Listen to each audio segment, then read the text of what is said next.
إذا الأمجاد قد عظمت فللأمجاد بانيها ومن يسعى إلى العليا سيدرك. أحد من علماء المسلمين نين علماء المسلمين تكمله أي إنك يسيبوا كويري علم باكو بريا ما أنت مري ما قال لي سوق لين السجى إنك يسيبها وضع صعدة ضمير بيمركا وطن فإيش صار راعن دad meel fadhiyay markaa ag yimaadeen dadkiiba saa inta u eegeen bay ku yidhaahdeen labadan odaygiiba lala hadlo yarka maadaa dhalay haa anigaa dhalay haa waa inankaaga haa dee sidee tihiin baa lagu yidhi ma bilaa caqli baa tihiin he dameerkeenni ag socda muxuu yahay maa dameerka fuushaana ama midkiin muu fuulo markaa buu yidhi soo ma arkaysid buu yidhi haa taa casharkaa kowdha buu yidhi cashar weeyaane haddana kuwa kaloo meel fadhiyay soo mareen iyagoo dameerkii labadoodii wada fuushan markaasay yidhahdeen war kuwan jaahiliinta waa maxay bilaa naxariista soo kuwa dameerkii dilay culays ku dilay may mid u fulaana markaasuu yidhi ma maqashaa ha waa casharkii labaad ee dhegayso haddana kuwo kale soo mareen odaygoo dameerkii fuushanoo wiilkanoo lugaynayo markaasay war odaygan duqay bilaa naxariista ee ilmaha yar lugta ku dilay muxuu yahay muu isagu lugayo ilmaha dameerka saaro casharkii saddexaad waa kaa dhegayso way socdeen oo isagii baa uga dhaadhaco odaygii baa lugaynaya waa maxay ilmahan bilaa naxariista bilaa ixtiraamka isagaa dhallinyaree muu lugayo aabihii dameerka u dhaafo markaa buu casharkii afraad waa kaaya dhegayso wuxuu yidhi aabba buu yidhi haddaba waxaad ogaataa rida annaasi gaayatun laa yudrak haddaad istiraahda bini aadan raalli geli waa gaayo aan la gaadhi karin buu yidhi laakiin ilaahay raalligelintiisu fududa balaag cuntada ayaa ku siiyey ilaahay baa ku siiyey qadadii baa lagu soo dhigay besinkaad u qabatay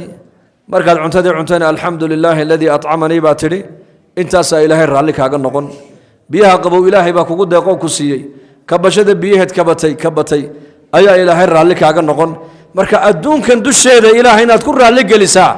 maanta way kuu fudud tahay laakiin banka qiyaama marka la yimaado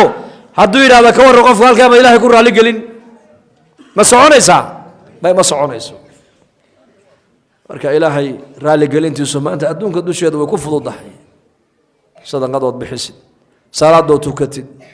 wanaagood ummadda u sheegtid diintood baratid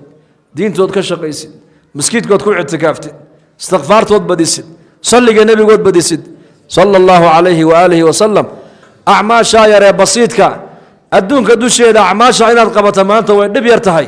salaada tukashadeeda lacag kaagama baxayso soonka soomidiisa lacag kaaga bixi mayso fadhigii masjidka lacag kaaga bixi mayso juz quraan akhrigiisa lacag kaaga bixi mayso kun istikfaara lacag kaaga bixi mayso kun salliga nebiga lacag kaaga bixi mayso kun subxaan allahi lacag kaaga bixi mayso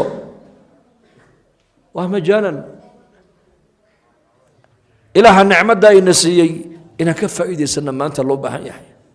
oon ilaahay ugu dhowaano oo ku dadaalna ilaahay daacaddiisa oo intayna masaajidda soo galaysa camiraysa intay naga maqanna maaragta inaan masaajidda aan ugu yeedhno oo dadka dhex gallo almu'minu aladii yukhaalitu annaasa wayasbiru calaa adaahum afdalu min almu'min aladii laa yukhaalitu annaasa walaa yasbiru calaa adaahum baa nebigu yidhi muuminka dadka dhex galaaya dhibka ka soo gaarana u adkaysanaya ayaa ka fadli badan buu nebigu yidhi muuminka dadka aanan dhex galaynin dhibkoogan aan u adkaysanayn muuminka caabidka ee iska cibaadaysanaya iyo muuminka daaciga ee dadka khayrka ugu yeedhaya farqigaasaa u dhexeeya ogow xadiidkuna waa saxiix weeyaan oo nebigeenna calayhi salaatu wasalaam waa axaadiistii nebigeenna laga wariyey weeyaan tirmidi iyo ibnu maaja labaduba way sheegeen culammada islaamka ee maaragtaan muxadisiintuna waxay isku raaceen xadiiskaasi inuu yahay saxiix muuminka dadka dhex galaaya siduu muuminku dadka u dhex galaa u dhex socdaa uu ugu yeedhaa khayrka uu waaniyaa uu u nasteexeeyaa dacwadduu gaadhsiinaya dhibka ka soo gaadhana uu u adkaystaa kaasaa fadli badan buu nebigu yidhi ka fadli badan ka dadka aanan dhex galaynin dhibkoogan aan u adkaysanayn marka insha allah dhahada inaan dadka khayrka iyo naseexada iyo dacwadda la dhex soconno oon diinta ka shaqayno insha allah dhahada diyaar ma nahay shaqada diintu waa waxa adiguna aad ku badbaadi ummaddan aad ku badbaadin habeenka jimcahana markaska ka soo qayb gala masaajidana waa taa acmaasha dacwaddu ka socotee ka qayb gala oo fursad markaad haysataanna ilaahay dartii u baxa